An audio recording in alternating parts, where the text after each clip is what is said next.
Oi, pessoal.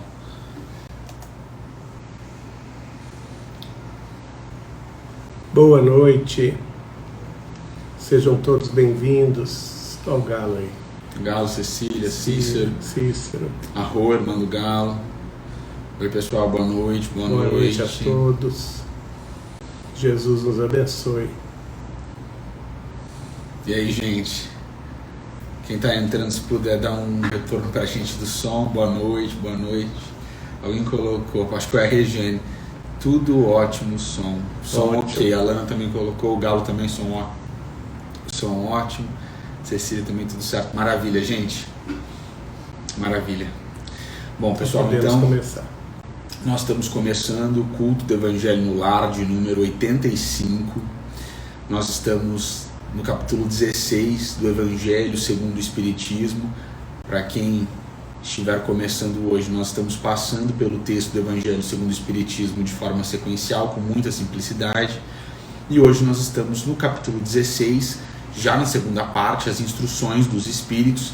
E hoje nós estamos no item 10, que é uma mensagem do Espírito M, Espírito Protetor, em Bruxelas, 1861. Foi recebido então na Bélgica. Na Bélgica. Quer dizer alguma coisa? Não. Vamos então fazer a prece. Bom, gente, então nós vamos iniciar com a prece e depois a gente entra propriamente no texto.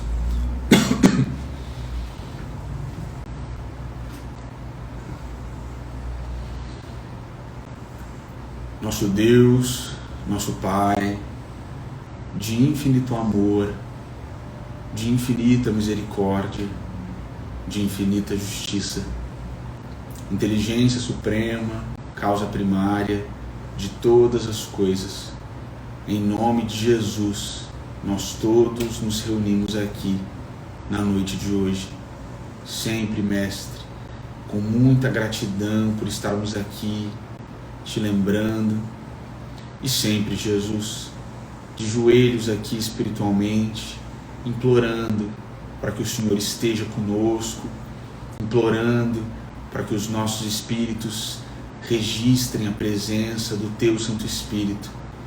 Sempre, Jesus, que nós nos reunimos com o intuito de lembrar de tudo aquilo que o Senhor nos deixou como ensinamentos, como postulados.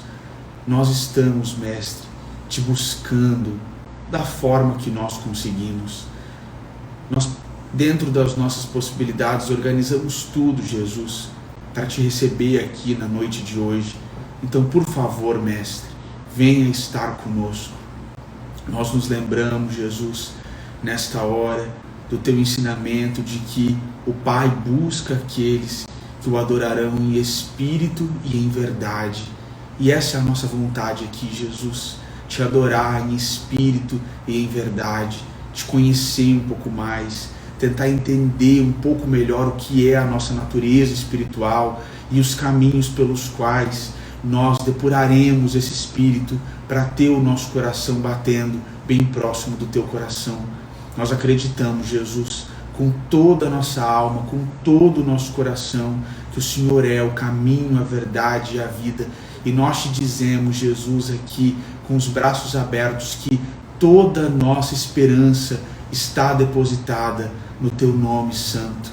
Então, por favor, Jesus, tem misericórdia de nós e esteja sempre conosco. Ajuda-nos, Mestre, a construir o Teu reino dentro de nós, porque nós sabemos que quando o Teu reino estiver construído dentro de nós, nós sempre estaremos contigo, como o Senhor sempre está conosco. E nesta noite, Jesus, lembrando tudo aquilo que o Senhor nos prometeu, de que nunca nos deixaria sozinhos neste mundo, lembrando a oração que o Senhor fez a Deus por todos aqueles que iriam crer no Teu nome, no futuro da humanidade.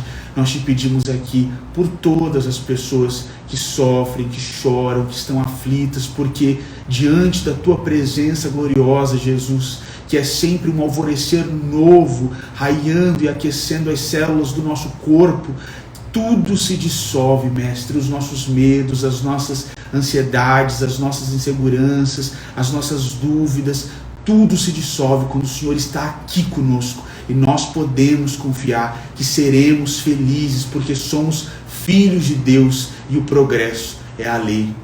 É com essa vontade, Jesus, com essa gratidão e com essa felicidade real que mais uma vez nós todos nos reunimos aqui, lembramos da tua linda face vindo em nosso encontro e te dizemos, Mestre, como o exército celestial que desceu para comemorar a tua vinda, um dia disse: glória a Deus nas alturas, paz na terra e boa vontade a todos os homens. Nós chamamos muito, Senhor, por favor, nós imploramos, esteja aqui conosco agora e esteja conosco por toda a eternidade. Que assim seja. Que assim seja, Senhor.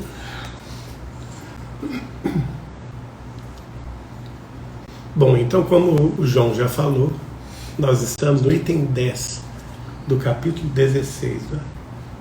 85, que maravilha, hein? Puta, 85, pessoal. Vamos aí já uns dias. Então, vamos à leitura dessa mensagem de um espírito protetor. Ele só assinou a primeira letra do seu nome, que é M, e que foi dada na cidade de Bruxelas, capital da Bélgica, em 1861.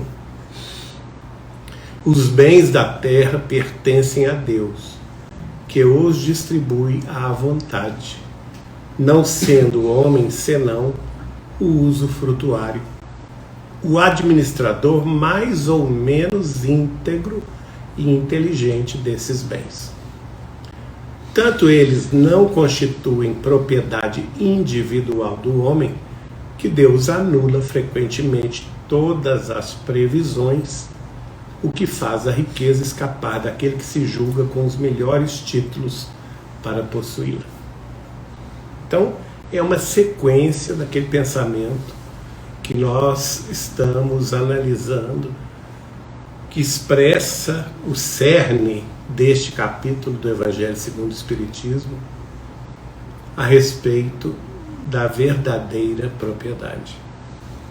E, mais uma vez, os espíritos superiores, em conversa com Allan Kardec, através de vários médiuns, em várias cidades do mundo, estão dizendo a mesma coisa. Todos os bens terrenos pertencem a Deus. E é Deus, nosso Pai, quem os distribui segundo a sua vontade, não segundo a nossa vontade. E tanto é assim que o Espírito fala que Deus anula frequentemente todas as previsões humanas, fazendo com que a riqueza escape daqueles que se julgam mais capazes ou que tenham os melhores títulos para a possuir. Então, aqui nós estamos vendo novamente a questão da transitoriedade dos bens terrenos, assim como nós temos que encarar a real situação nossa como passageiros transitórios na vida corporal terrestre. Nós tivemos uma data de admissão no mundo físico terrestre, na crosta terrestre, que começou no instante da nossa concepção no ventre materno. Levamos 9 meses para estruturar um novo corpo e nascemos com um corpinho zerado para começar uma nova existência. E essa existência teve uma programação pretérita, uma programação anterior, sempre vinculada diretamente, proporcional aos haveres morais e às dívidas também morais ou éticas que tivemos de pregressas existências. Por isso mesmo, nós não vamos encontrar duas pessoas iguais. Nós todos somos iguais perante Deus, que é o nosso Pai. Nós todos somos irmãos. Mas as nossas posições individuais, no roteiro reencarnatório, nessa palingenesia multimilenar em que tomamos corpo para aprender e fixar ensinamentos. Isso Emmanuel nos fala no livro Pensamento e Vida, que a vida é um ciclo em que nós, temporariamente, absorvemos matéria para aprendermos, para fixarmos aprendizados, e desassimilamos matéria quando desencarnamos para voltar ao mundo de origem, ao mundo espiritual de origem, onde faremos naturalmente o balanço de tudo que foi vivenciado, conquistado, os nossos méritos e deméritos, para ver se essa balança pende mais para o nosso próprio bem, para o bem da comunidade, ou se essa balança pesa demasiado no lado negativo dos nossos deméritos, nossas dívidas adquiridas, nossos vícios, nossos desvios morais ou éticos. E esse balanço é que vai determinar automaticamente o plano vivencial em que nos situaremos, em regime de afinidade, de sintonia imediata. Por isso que não adianta a gente aparentar ser o que não é, porque isso é fake, é falso, isso é máscara, e para nada vai valer a máscara depois do túmulo, não é? Nós vamos sempre nos situar, segundo o espírito Wilson Garcia, através de Chico Xavier, na região dos nossos desejos realizados. Vejam bem. Ora, muitos de nós têm a prova da riqueza ou a expiação da pobreza, da miséria, e isso prova também que os bens não nos pertencem. Porque, se bem executarmos as provas, ambas as provas, nós podemos até encarnar num ambiente de miséria, extrema pobreza, mas pela nossa vontade, pela nossa decisão, pelo nosso empenho de mudar a situação da nossa família, a gente se aplica no estudo, no trabalho sério, na responsabilidade de servir a família, e somos capazes de mudar a nossa posição social, com o fenômeno da mobilidade social. Quanto mais livre é a nação na qual encarnamos, mais a possibilidade dessa mobilidade social reflete a meritocracia daqueles que trabalham com afinco, que se dedicam com valor em mudar de patamar social para si e para os próprios familiares. Veja, e aí a pessoa, pelo bem proceder, as avenidas do mundo poderão ser abertas para ela. E nós vemos isso em grande parte das nações livres, não é? Em que empreendedores que começam humildes, com um negocinho simples, se tornam grandes empresários. Mas também ao contrário, se nós encarnarmos com a prova da riqueza, num lar chamado berço de ouro, com todas as possibilidades ao nosso alcance, dinheiro farto, possibilidades de estudar e de nos aperfeiçoar onde quer que desejarmos, apoio dos pais, apoio dos irmãos,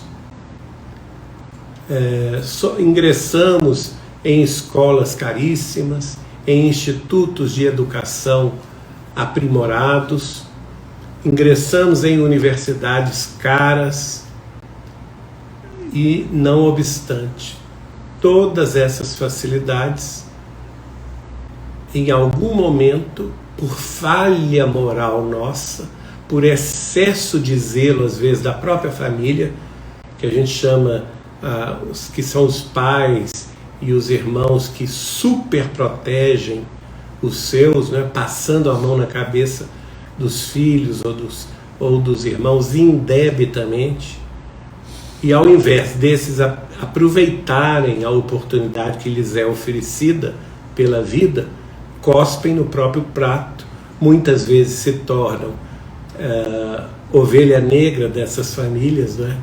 Ingressam, por exemplo, na viciação, na irresponsabilidade, não querem compromisso com nada, tornam-se pessoas que não têm respeito, nem dão valor ao dinheiro, porque tudo lhes foi dado facilmente, sem esforço. E basta, às vezes, elas se tornam pessoas chamadas perdulárias, que jogam dinheiro pela janela, não é? Que desperdiçam dinheiro, que desperdiçam oportunidades, abandonam a escola, abandonam o Instituto de Educação, abandonam a universidade, dão as costas ao próprio preparo intelectual e cultural e se recusam a seguir os passos dos pais ou dos irmãos mais velhos no trabalho digno e se ligam a indivíduos na sociedade ligados aos vícios, às drogas, aos crimes, e têm uma vida lamentável. E o que acontece? Deus retira dessas pessoas a riqueza que inicialmente lhes foi oferecida.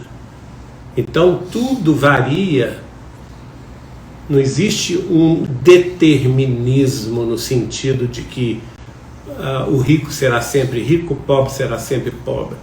Não, as provas existem, mas se as pessoas agirem com bom proceder, a prova lhe é encurtada e outros tipos de experimentações, de benefícios, ela pode experimentar na própria vida. Ao contrário, no caso da pessoa que muito recebeu e deu as costas a todos esses talentos, até mesmo o que tinha lhe será tirado, como está expresso na parábola dos talentos, não é? Então nós temos que ver isso. Nós não somos donos dos bens terrenos, nós somos senão usufrutuários temporários, administradores mais ou menos íntegros e inteligentes desses bens. Se formos mais íntegros, mais inteligentes, mais se nos dará. É a questão da multiplicação pela lei do mérito. A cada um será dado segundo as suas próprias obras. Mas se formos administradores menos íntegros, e até mesmo com essa palavra, embora chula, né? Burros, idiotas, imbecis, no sentido de desprezar as oportunidades que nos são dadas pelas famílias, pela estrutura sociocultural em que renascemos, essa falta de inteligência emocional, de inteligência também cultural, intelectiva, nos será cobrada, porque nós vamos ficar estacionados, se não totalmente alheios ao progresso daqueles familiares que estão trabalhando, que estão percorrendo o caminho do esforço e do mérito com valor. Então, neste caso, é o que está aqui escrito: Deus anula frequentemente todas as previsões e faz a riqueza escapar desses últimos. Pessoal, eu gosto quando o Geraldinho traz esse aspecto do determinismo, porque é importante que o espírita entenda que ele não existe. Então, o determinismo, dentro do estágio evolutivo em que nós nos encontramos, ele não existe. Então, ninguém nasceu com essa história da sina ou do karma para ser para sempre pobre ou para sempre rico, ou com qualquer condição em termos estanques. Então, para sempre a pessoa vai ficar daquela forma. Agora, existem caminhos, é por isso que os espíritos superiores, e Kardec vai explicar, é como se eles estivessem no topo da montanha, por isso que eles conseguem ver o futuro, porque de fato, em algum termo, em algum nível de inteligência, esse futuro, esses futuros, essas possibilidades de futuro, elas já existem. E quando a gente pensa na utilização dos bens materiais aqui na Terra, essa utilização é muito determinante desses caminhos que a pessoa vai ter no futuro. Se ela usa para o bem, certamente ela terá caminhos mais agradáveis para o espírito e para o próprio corpo que está encarnado, e se ela utiliza para o mal esses bens, ela vai ter caminhos que possivelmente serão mais dolorosos, espiritualmente falando e materialmente falando. Existe no universo a lei da frequência, da vibração, e nós todos estamos submetidos a essa lei. A prosperidade, ela é uma frequência. É por isso que muitas pessoas, apesar de nascerem em condições muito difíceis, elas conseguem quebrar com tudo aquilo, se libertar de tudo aquilo, porque, inobstante todos os fatores difíceis com os quais elas precisam lidar, elas entram numa frequência da prosperidade quando essas pessoas conseguem entender que esses bens materiais, eles têm um valor diferente desse valor que o mundo dá para eles. E aí, como o Geraldinho falou, esforço, estudo, mérito, tudo isso entra nesse sentido para que todos nós possamos viver mais felizes aqui na Terra. Agora, é importante, quando a gente pensa em bem material, a gente não atrelar a ele felicidade nesse sentido espiritual sobre o qual nós estamos falando aqui, porque a pessoa que está sem esses bens materiais, ela pode ser muito mais feliz do que aquela que está abarrotada de bens materiais. Ele não é capaz de prover felicidade, porque, como nós já conversamos aqui, a felicidade, ela é um dom do espírito. Então percebam que quando Kardec traz para a gente essa utilização, esse planejamento sobre bens materiais, o ideal é que todos nós planejemos a nossa vida no sentido espiritual. Porque se há possibilidade de tudo mudar na nossa vida e possibilidades nos serem tiradas, se nós estivermos num caminho honesto, a possibilidade de nós termos auxílio é muito maior, de nós sermos auxiliados pelos espíritos superiores, de nós estarmos de fato numa condição mais confortável nesse aspecto com eles e conosco. É por isso que Jesus, quando ele vai falar do administrador infiel, ele vai nos chamar para a utilização dos bens materiais para granjear amigos, no plano material e no plano espiritual, porque essa é uma riqueza imaterial que a gente leva dessa terra. Quando nós nos dedicamos à caridade, nós estamos fazendo amigos no plano material e no plano espiritual, porque aqueles que são os assistidos das tarefas de caridade também têm seus mentores e espíritos elevadíssimos que amam essas pessoas. Então, o ideal para todos nós que estamos aqui na Terra é sempre pensar um planejamento de vida que tenha um cunho espiritualista, para além de espiritual, espiritualista, nesse sentido ativo, de melhorar os nossos espíritos, de depurar a nossa matéria. Porque se nós seguirmos nesse caminho, a chance de tudo dar mais certo, e como nós falamos no início, dessas possibilidades de futuro, a chance de nós seguirmos pelo caminho mais feliz é muito maior, gente. É por isso que Emmanuel, André Luiz e vários outros autores espirituais, desde o Parnaso de Além Túmulo, que é o primeiro livro do Chico, até o último livro, eles sempre vão falar dessa atmosfera da remuneração espiritual. Quando nós utilizamos todas as nossas possibilidades, ou como o Geraldinho ressaltou aqui, na parábola dos talentos, todos os nossos talentos para construir o bem, para trabalhar no amor, para praticar a caridade, nós seremos remunerados. No livro Companheiro do Emmanuel, ele vai falar conosco que quando nós utilizamos esses bens para o auxílio do próximo, os espíritos superiores nos ajudam nas nossas causas em caráter de urgência. Essa é a lei da vida, pessoal, e a gente precisa pensar nos bens materiais dessa forma, porque o apego aos bens materiais é uma grande chance de você trilhar um caminho de perda desses bens materiais. É por isso que Jesus fala no Evangelho de Mateus que quem quer salvar a sua vida nesse sentido material, a perderá. E quem perde a sua vida por amor do Evangelho, este a salvará. Então a gente precisa entender essa lógica espiritual para que nós sejamos felizes materialmente e espiritualmente aqui na face dessa terra. Isso mesmo, João. E aí no segundo parágrafo, o Espírito vai começar dizendo: direis talvez que isso se aplica aos bens hereditários, porém não relativamente aos que são adquiridos pelo trabalho.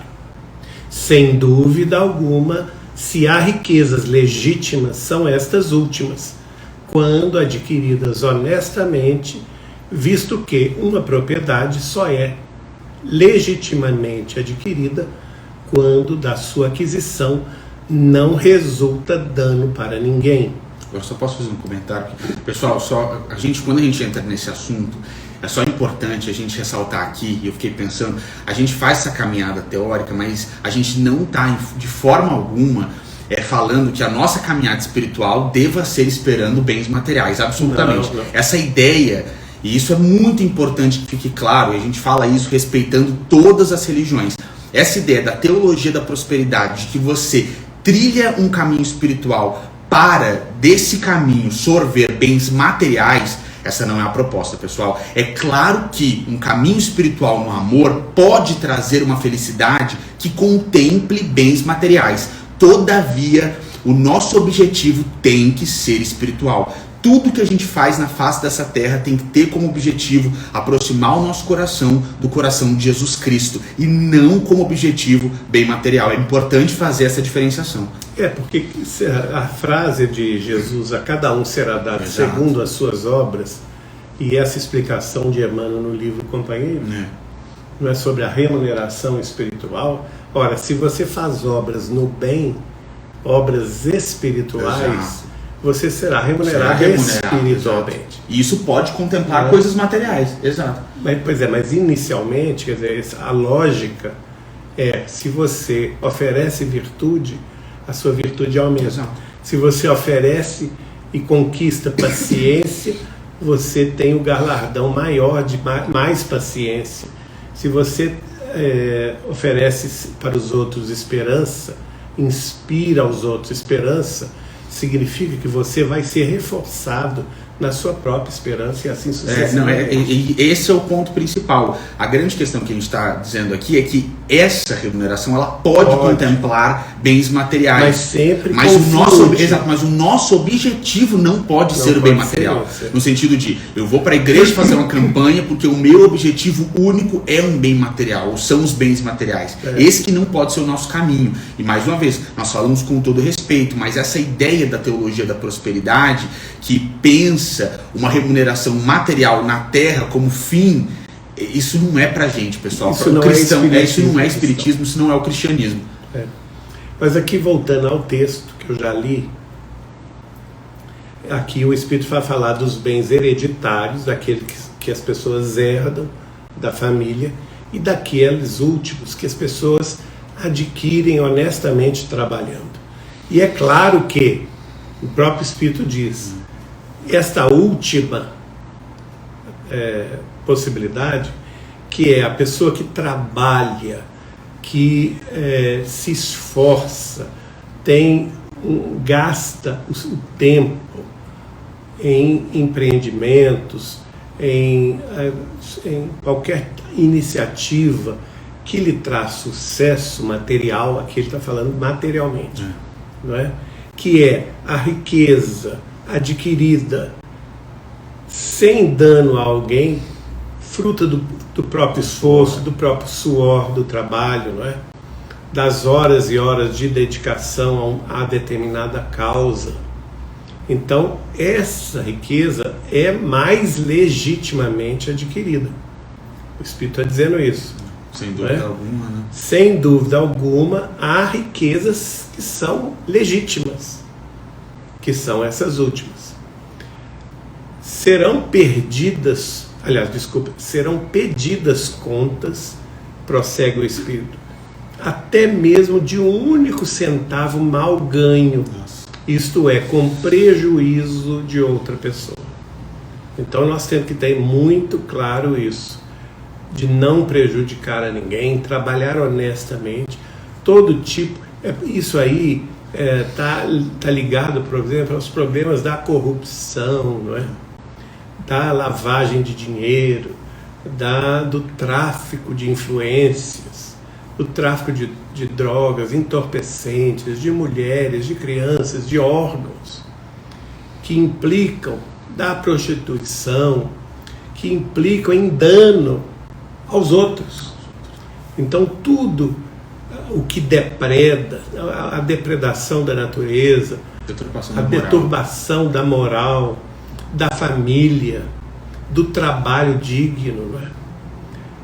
A deturpação também das artes, da música, da escultura, da pintura, do teatro, da literatura, trazendo ideias malsãs, trazendo ideias de corrupção, corrupção de menores, corrupção da família, corrupção dos bens públicos,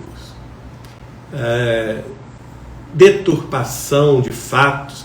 Por exemplo, a imprensa, quando ela, que tem o dever de informar, ela desinforma, isso é uma corrupção.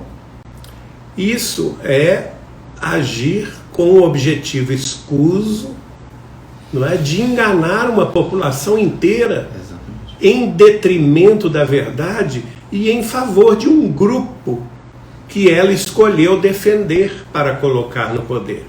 Isso também é fato gravíssimo. E muitos desses institutos, vamos dizer assim, dessas empresas de comunicação abertas, não é?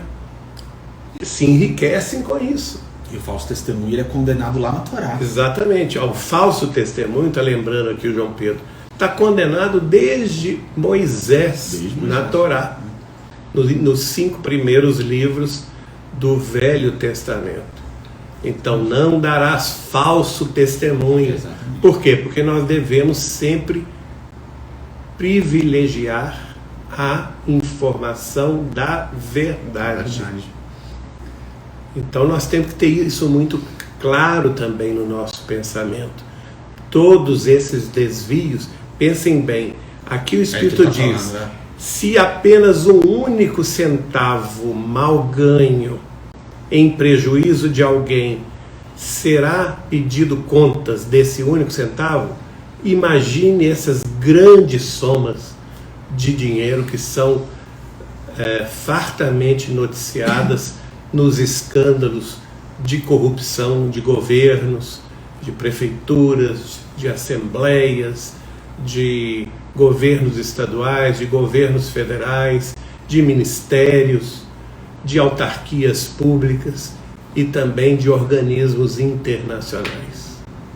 E tudo isso facilitado por grandes empresas de comunicação que têm um interesse específico, que um determinado grupo de poder se mantenha no poder para lhe beneficiar financeiramente. Isto também é grave prejuízo, não de uma pessoa, mas de uma população inteira. Estamos vendo o que está acontecendo na Venezuela, não é? Onde um opositor claramente ganhou as eleições, não é? E o indivíduo que está no poder está perseguindo todos os seus opositores, mandando prender, não divulga as atas das eleições, não divulga a prova de que teria ganhado o pleito e estabeleceu ainda mais poderes ditatoriais para os seus. Então isso é um grave problema para essas pessoas que estão agindo assim, e não terá outro destino para elas senão o do degredo da Terra, como previu os espíritos Allan Kardec no último capítulo do seu último livro,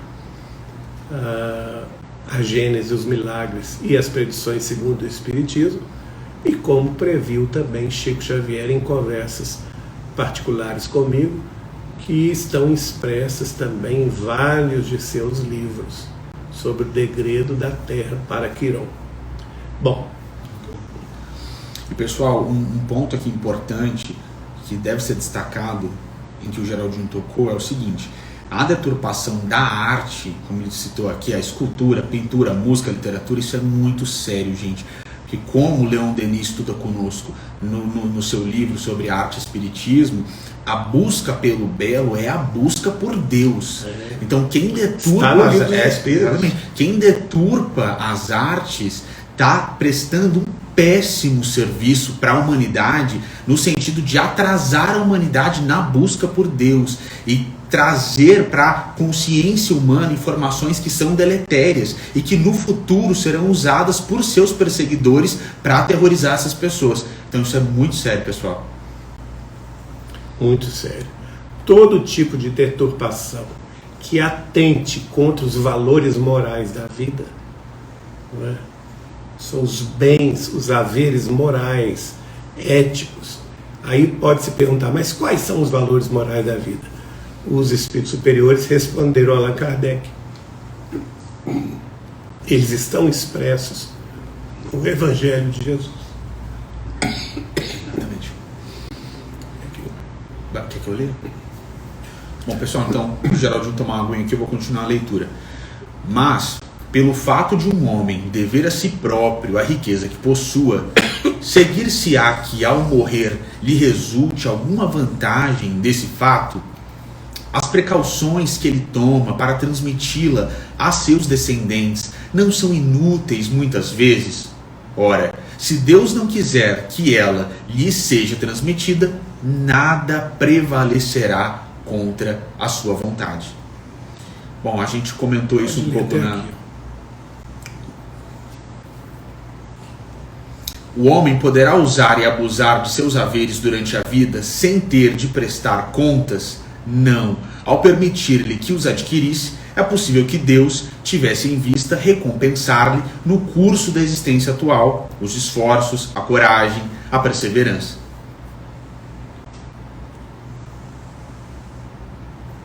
Tem por etapas. Comenta essa primeira parte. Bom, gente, desculpa. Nós tínhamos... Deixa eu desligar o ar. É que o ar está ligado aqui na nossa frente. Nós tínhamos comentado sobre isso na semana passada e é muito patente na história da humanidade como famílias que fazem de tudo para se proteger assim que certos ascendentes desencarnam, aqueles descendentes não conseguem manter a riqueza, seja pelo motivo que for. Se não for da vontade de Deus que certas pessoas não tenham essa riqueza, elas não a possuirão. Não adianta, gente. Pode ser o planejamento sucessório com o melhor advogado do mundo, mais amarrado juridicamente. Se não for da vontade de Deus, essa riqueza vai para outras mãos. Porque, como nós já comentamos ao longo desses estudos no capítulo 16 do Evangelho segundo o Espiritismo, Deus move incessantemente essas riquezas de acordo com as necessidades de cada espírito que está reencarnado em um planeta de provas e expiações. Então, se está na vez de outro espírito estar com essas riquezas sob sua posse, ele certamente, de alguma forma, pode ser uma loteria, pode ser enfim, pode acontecer qualquer coisa, achar um baú de tesouro, pode ir num rio e achar uma pedra preciosa, seja como for, essa riqueza vai chegar até ele.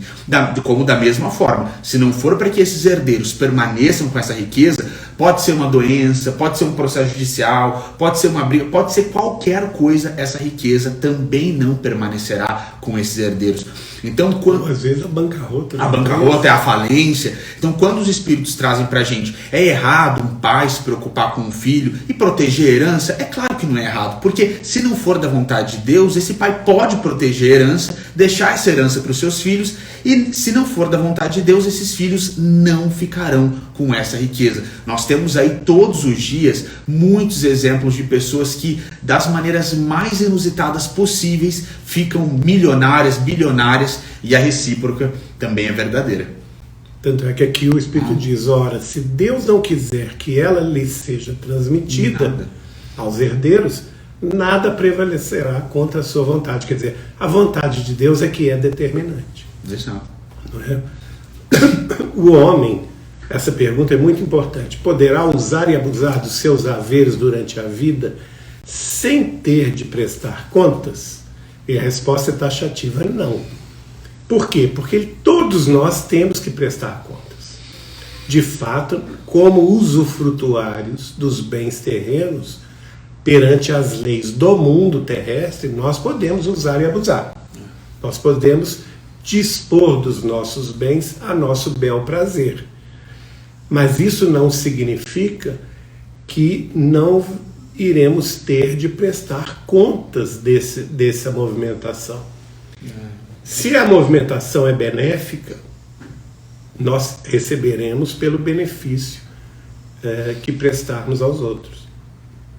Se ela é maléfica, novamente, o peso desse malefício recairá sobre os nossos ombros espirituais, que são os chamados karmas, os débitos que nós inadvertidamente assumimos perante o nosso próprio destino. Então não é possível a pessoa usar e abusar dos seus bens terrenos sem prestar contas. Aliás, não existe nenhum outro momento mais propício do que o momento da morte. Né? Tem um pequeno paralelismo, né? Uma pequena parábola que, se não me engano, Humberto de Campos fez a respeito do momento da morte, comparando o momento da morte à revelação de uma fotografia. Então ele diz que na vida nós vamos tirando fotografias, registrando momentos, e esses momentos ficam, claro que ele está falando da época dele, né, dele, que não existia nada digital, nem celular que tira fotografia, nem coisa nenhuma, nem celular existia. Era outra, né? Mas a tecnologia daquela época era aquelas máquinas enormes com filmes, né? E ele fala que a pessoa vai tirando as fotografias, registrando momentos importantes da sua vida que ficam no rolo de filme. E quando ela desencarna, esse rolo de filme vai ser revelado. Quer dizer, e se você, pela alusão dele a essa imagem, como seria isso em português, a utilização de uma imagem dessa? Enfim, no momento da revelação do filme, a verdade aparece. Não tem como esconder, porque foi tudo ali gravado. Não é? Então é um momento chave em que todos nós vamos ter de prestar contas. Até porque, segundo André Luiz, nos livros que ele escreveu pela psicografia de Chico Xavier, principalmente o livro Obreiros da Vida Eterna, onde ele relata 5 desencarnações de 5 pessoas, né? 2 protestantes, 2 católicas e uma espírita cristã. O André Luiz vai dizer que todos passam pelo momento único de rever a própria vida em instantes rápidos, como se fosse num filme, quando o corpo está se desligando do espírito, ou vice-versa, quando o espírito está abandonando o corpo físico, ele automaticamente desenrola esse filme da vida que lhe vai sendo mostrado aos olhos da consciência, para que esse balanço consciencial aconteça segundos antes da desencarnação. Então, nós sempre vamos enfrentar a nossa própria realidade. E diante da lei de vibração, gente, o André Luiz vai explicar para a gente que todos nós, no plano espiritual, somos livros abertos. Não adianta se esconder aqui na Terra, porque quando bate lá, eles vão saber quem você é. Porque se você vibra, por exemplo, na avareza, então utilizou mal esses recursos e está vibrando na avareza, quando você vai desencarnar, você vai estar norteado ali e rodeado por outros avarentos. Então, no plano espiritual, todo mundo sabe quem você é. Então tem que prestar conta, porque aqui na Terra, nós já comentamos isso aqui na Terra, uma pessoa que vibra na caridade pode conviver com uma pessoa que vibra muito na avareza, porque é assim que nós nos articulamos para o nosso progresso em um planeta de provas e expiações, diante dessas diferenças. Agora, no plano espiritual, isso não acontece. As pessoas vão estar ali no ambiente com outros espíritos que vibram como ela. A gente já deu esse exemplo aqui. É comum que pessoas muito cruéis, que não estão dispostas a aceitar as lições do cristianismo, muitas vezes essa pessoa tem uma avó que convive com ela, um empregado doméstico, um filho ou uma mãe que é muito cristão e vive ali do lado daquela pessoa, aqui no planeta Terra, uma pessoa que vibra lá embaixo, uma que vibra lá em cima, juntas, por exemplo, na mesma casa. Quando chega a hora do desencarne, esse que vibra lá embaixo vai enfrentar aqueles que vibram lá embaixo, e o que vibra lá em cima vai conviver com os que vibram lá em cima. Então não tem como não prestar conta. E fora o agravante de que se você prejudicou alguém, e esse alguém às vezes morreu na miséria, morreu sem recursos, assim que você desencarna, vai ser a primeira pessoa com quem você vai se deparar, que se transforma no cobrador, né, que nós muitas vezes chamamos de obsessor. Que de obsessor não tem nada, eles são cobradores dos nossos débitos. Exatamente. Né? Que essa é a lei da vida, cada um será dado segundo as próprias obras. Exatamente. Se você prejudicar alguém, você terá que se deparar tete a tete, frente a frente, com esse alguém. E, gente, isso que o Geraldinho está falando é de fato como que é o nome dele? O Camilo Cândido Botelho vai falar que isso que o Geraldinho está falando é de fato a pior realidade para o espírito quando ele desencarna. Ele fala muito pior, né? E aí falando aí o termo que eles usam no livro, que às vezes as pessoas têm resistência com esse termo, mas muito pior que o Vale dos Suicidas é quando um obsessor sequestra a pessoa, que é isso que o Geraldinho acabou de falar. Isso é o pior de tudo. Exatamente. Bom, voltando aqui então para a questão da riqueza, o espírito protetor M vai terminar a sua mensagem dizendo: ao permitir-lhe ao homem, ao permitir-lhe que os adquirisse, quer dizer, ao permitir ao homem que adquirisse esses bens, é possível que Deus tivesse em vista recompensar-lhe no curso da existência atual os esforços, a coragem e a perseverança. Olha só. Foi o que você falou lá no início. Que eu falei lá no início. A coragem de empreender. Muita gente ataca empresário, mas se não fosse empresário, minha gente, isso aprova a todas as nações livres do mundo, é o maior fator gerador de emprego, é o que? A inventividade, é o empreendedorismo, não é?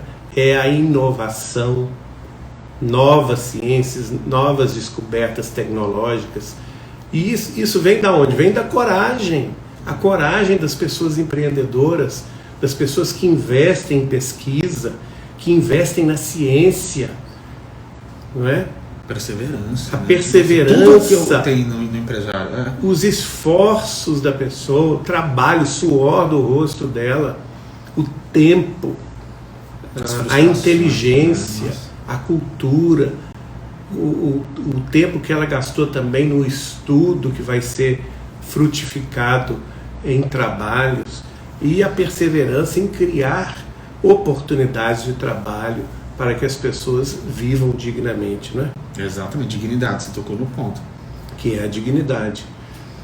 Não existe maior dignidade para o homem e para a mulher do que a dignidade de, com os próprios esforços, sustentar a própria família. Não é? A esposa ou o esposo, os filhos, os netos, o trabalho dignifica o homem. E nós temos que lembrar também que no Livro dos Espíritos, quando Allan Kardec pergunta o que é trabalho, os espíritos superiores falam com ele: é toda ocupação útil. Então nós temos, por obrigação moral, nessa encarnação que trabalhar sim, que promover ocupações, trabalhos úteis, não somente a nós, a nossa família, mas também a sociedade como um todo. A utilidade do trabalho é que valora o seu tesouro moral para a pessoa que despende as horas nessa utilidade, não é? E naturalmente a recompensa vem daí. E o Espírito então, falando do lado contrário, vai dizer: se porém ele só os utilizou na satisfação dos seus sentidos ou do seu orgulho, se tais haveres se tornaram causa da falência em suas mãos, seria melhor não os ter possuído, visto que perde de um lado o que ganhou do outro, anulando o mérito do seu trabalho. Isso aí, gente, é uma frase que está mostrando a atualidade terrestre hoje em dia, não é? Aqueles que abusam do poder, aqueles que abusam da riqueza, aqueles que abusam dos haveres que Deus lhes empresta temporariamente para prejudicar aos outros, para prejudicar determinado grupo, para se impor pela violência, pela tirania. E isso realmente, como disse o Espírito, torna-se causa da sua falência moral nas suas mãos. E seria melhor que ele não os tivesse possuído antes, visto que ele perde tudo aquilo que ele ganhou com o próprio esforço, anulando o mérito do seu trabalho. E como conclusão, o Espírito termina com essa frase que é, vamos dizer assim, a lavratura de uma sentença. É o Evangelho de Mateus capítulo 6. Quando deixar a terra, Deus lhe dirá que já recebeu a sua recompensa. Nada mais ele terá que reclamar. Agora, pessoal, quando o Espírito fala aqui que seria melhor não os ter possuído, eu me lembrei imediatamente de Judas. Porque quando Judas toma aquelas 30 moedas e decide trair o Cristo, Jesus fala sobre ele: seria melhor ele não ter nascido. Então, gente, dependendo do que você vai fazer com esses bens materiais, você perde literalmente a sua encarnação. Melhor seria que você não tivesse nascido, porque você vai ter tanto débito para resgatar que aquela encarnação seria melhor que você não a tivesse tido. É muito sério esse problema, no caso é muito séria essa questão de como lidar com os bens materiais. E quando o Espírito faz referência aqui nesse final com o Evangelho de Mateus, lá no capítulo 6, Jesus é muito claro conosco: não ostente a caridade, não use os bens materiais para o exercício do ego, do orgulho, da vaidade, porque se você proceder dessa maneira, você já recebeu a sua recompensa. Jesus é claro que a tua mão esquerda não saiba o que dá a direita. Então, e olha como Jesus é generoso conosco, pessoal, ensinando a fazer a caridade. Porque ele sabe, o espírito humano é tão orgulhoso que se ele não nos ensinasse a fazer a caridade, até a caridade nós deturparíamos. Tamanha a nossa mediocridade. Então a gente tem que tomar muito cuidado com essa questão. Infelizmente a gente vê muitas pessoas que no exercício da caridade acabam pendendo para o orgulho, para a vontade de mostrar, e esse certamente não é o caminho. Porque se tem o exercício do orgulho e da vaidade, não adianta esperar a recompensa de Deus. Não adianta mesmo. Não é? Ele já recebeu o apreço alheio, o aplauso. Né? Isso é muito comum na política. Na né? política. Que as pessoas se ligam por questões meramente de interesse pessoal. Né? Então se abraçam como se fossem grandes amigos perante as câmaras. Vão a lugares que não queriam. Vão a lugares que não queriam. E às vezes fazem um conchavo ali, fazem um acordo acolá. Na eleição seguinte já mudam de patamar, mudam de de casaca, isso é um horror. Mudão de fé, né? É uma coisa doida. Há também as questões no mundo Nossa. corporativo, né? Quando a pessoa só se liga a pessoas que lhe vão trazer interesses materiais. Então aquela amizade por interesse, se encontram com grandes encômios e tudo, mas não existe verdade, não existe sinceridade nas suas trocas de mensagens, nos seus abraços e nos seus sorrisos. Por isso que a gente deve privilegiar sempre o que é verdadeiro. Exatamente. E o que é verdadeiro procede do coração. E por isso, gente, que lá no início ele falou sobre o uso com integridade e inteligência. O que é o uso inteligente? É quem vai usar para o espírito. Que sabe que isso aqui passa, essa vida passa muito rápido, transitória, passa muito rapidamente. Qual que é o uso inteligente? Eu usar esses bens para algo que não tem fim, que são os patrimônios espirituais. Semana que vem a gente vai entrar no item 11, emprego da riqueza. Todos estão convidados a ler antes da gente, para acompanhar. Olha aí, o Geraldinho já avisou qual que é o texto.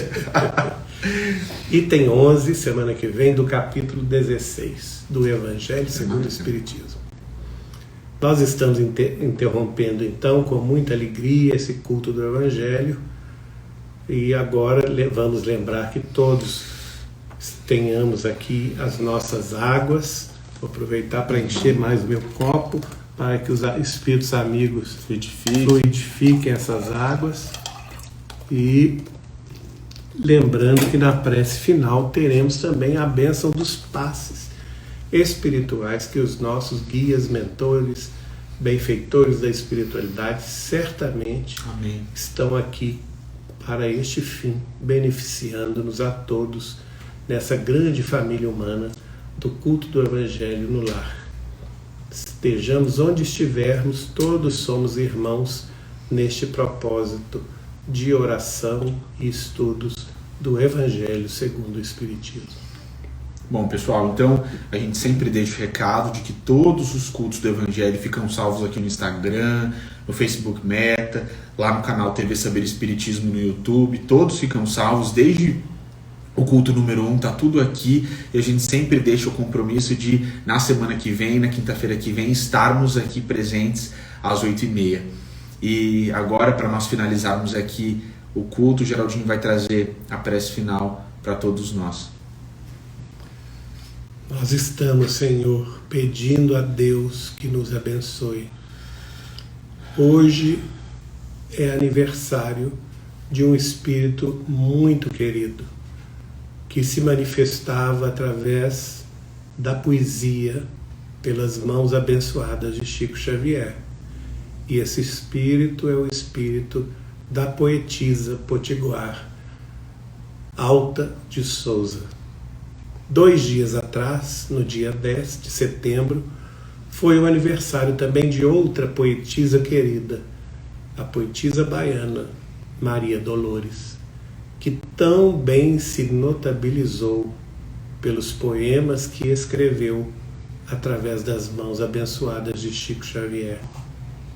A essas duas damas do amor e da caridade, que com sua poesia maravilhosa nos encantaram os corações, na música celestial de seus amores, da dedicação com que desempenharam a distribuição de sua riqueza terrestre, na verve poética, na inspiração superior, mas sobretudo honrando as mensagens de nosso Senhor Jesus Cristo, pelos ensinamentos postulados no seu Evangelho de amor e sabedoria.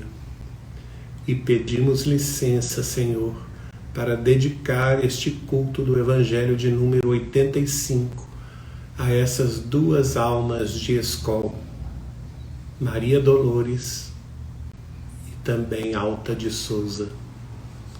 A elas hipotecamos a nossa gratidão.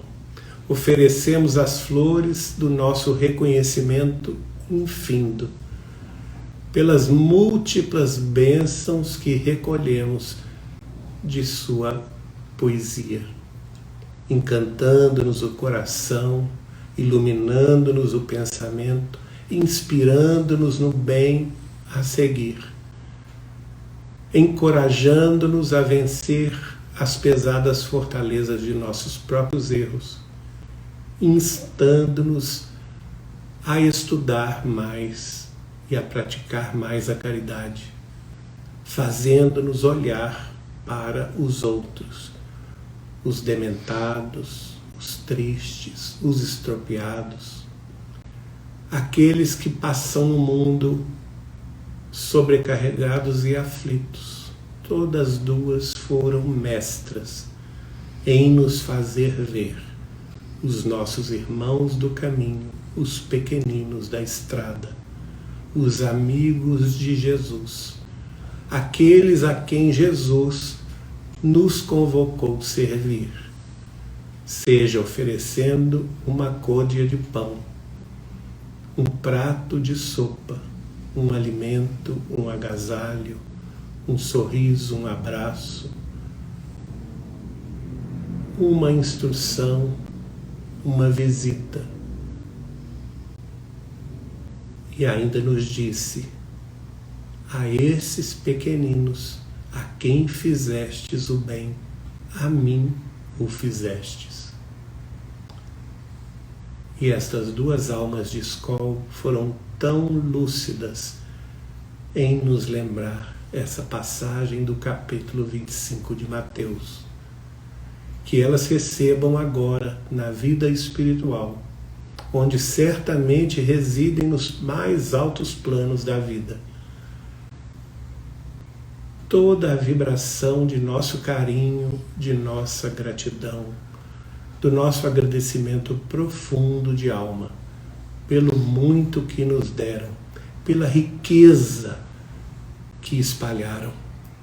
Essa riqueza que os ladrões não podem roubar, que as traças não consomem e que a ferrugem não corrói. A riqueza proveniente do coração que serve a Deus com amor e com sabedoria. Que Deus as recompense hoje, agora, amanhã e para todo sempre. Assim seja. Que assim seja. Bom, pessoal, graças a Deus, então, com essa prece maravilhosa do Geraldinho, a gente finaliza aqui o Evangelho de hoje. Semana que vem a gente se encontra, tá bom? Beijo. Beijo, pessoal. Até a próxima. Até a próxima.